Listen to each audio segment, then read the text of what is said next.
Buenos días, en la clase de hoy vamos a resolver un problema de inducción magnética. En este caso nos dicen que una espiral circular de 45 milímetros de radio, ya lo he pasado a metros para que esté en unidades del sistema internacional, está situada perpendicularmente a un campo magnético uniforme, lo que es representado en este esquema. El campo magnético está representado con la X y significa que las líneas de campo atraviesan el folio hacia adentro.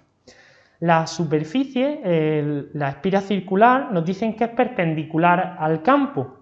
Por lo tanto, el vector superficie de la espiral, que es perpendicular a la propia espiral, será paralelo al campo magnético. Nos dicen que durante un intervalo de 120 por 10 elevado a menos 3 segundos, es decir, de 0,12 segundos, el valor del campo magnético aumenta linealmente, muy importante, desde un valor inicial de 0,25 tesla a un valor final de 0,31 tesla. Nos piden que calculemos el flujo de campo magnético. El flujo de campo se define como el producto escalar del campo por la superficie, es decir, el campo por la superficie por el coseno del ángulo que forman. Ya sabemos que este ángulo será 0 grados y que el campo magnético será una función del tiempo, por lo tanto el flujo magnético también va a ser una función del tiempo. Y también nos piden que calculemos la fuerza electromotriz. La fuerza electromotriz viene dada por la ley de Henry Faraday y nos dice que es menos la variación con respecto al tiempo del flujo.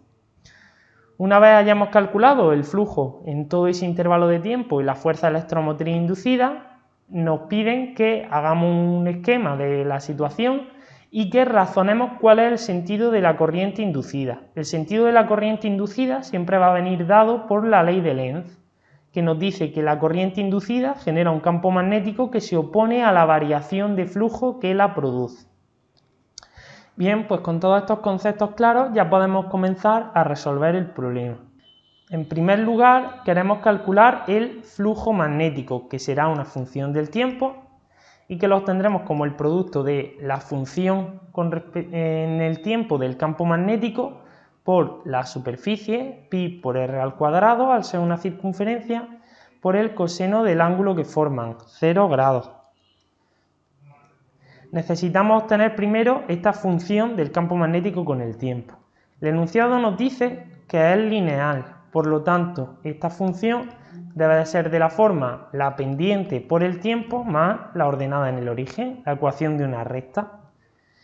Esa pendiente la podemos obtener como el valor final del campo magnético menos el valor inicial dividido por el intervalo de tiempo, es decir, 0,31 menos 0,25 entre 0,12, lo cual nos da un valor de 0,5 teslas por segundo, serían las unidades de la pendiente.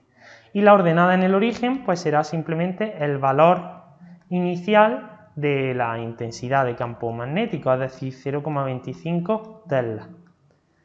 De este modo pues hemos obtenido como función para el campo magnético con el tiempo 0,5 t más 0,25, está en teslas.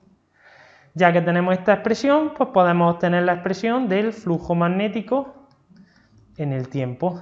Será 0,5 t más 0,25 por pi por el radio 0,045 al cuadrado. Hacemos las operaciones y el resultado que obtenemos es de 3,18 t más 1,6 y las unidades las que nos han salido es miliweber, ya que el resultado es 3,18 por 10 elevado a menos 3 y 1,6 por 10 elevado a menos 3, por lo tanto son miliweber.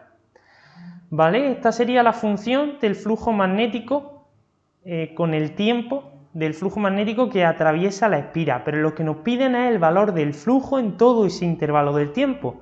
Entonces el flujo total que ha atravesado la espiral en ese intervalo de tiempo lo tendremos que obtener integrando entre el instante inicial y el instante final la función del flujo con el tiempo.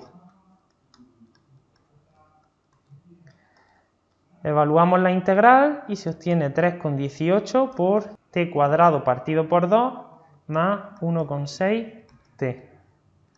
y evaluada entre 0 y 0,12 segundos. Esto da como resultado un valor de 0,215 y puesto que las unidades en las que hemos trabajado han sido miliweber, pues serán también miliweber. A partir de la función del flujo magnético con el tiempo, aplicando la ley de Henry-Faraday, vamos a poder obtener la fuerza electromotriz. La fuerza electromotriz inducida la calculamos como menos la derivada en la función del flujo con respecto al tiempo, menos la derivada con respecto al tiempo de 3,18 t más 1,6. Esto da como resultado pues menos 3,18 y si las unidades en las que estábamos trabajando eran miliweber, pues aquí saldrán en milivoltios. Este es el resultado del apartado A. Ahora vamos a aplicar la ley de Lenz para deducir cuál será el sentido de la corriente inducida. Podemos dibujar la espira de esta manera y tenemos que las líneas de campo magnético van en esta dirección. Conforme aumenta el tiempo, la intensidad del campo magnético aumenta. Por lo tanto, cada vez tendré más líneas de campo que atraviesan la espira en dirección vertical hacia abajo. La corriente inducida debe generar un campo magnético que contrarreste ese aumento de líneas de campo hacia abajo. Es decir, la corriente inducida debe generar campo magnético que vaya hacia arriba en el interior de la espira. De esta manera contrarresta el aumento del campo magnético que produce la propia corriente. Vale, pues del tema de campo magnético sabemos que la dirección de la corriente que circula por esa espira, para que el campo magnético que genera vaya en dirección vertical hacia arriba, debe de ser esta. Ese debe ser el sentido de la intensidad. ¿Cómo lo sabemos? Pues si ponemos el pulgar de la mano derecha en la dirección de la intensidad, al cerrar los dedos de la mano, nos quedarían que atraviesan la espira hacia arriba. Esa es la dirección del campo magnético inducido que genera la corriente inducida. De este modo hemos deducido y justificado el sentido de la corriente inducida a través de la ley de Lenz.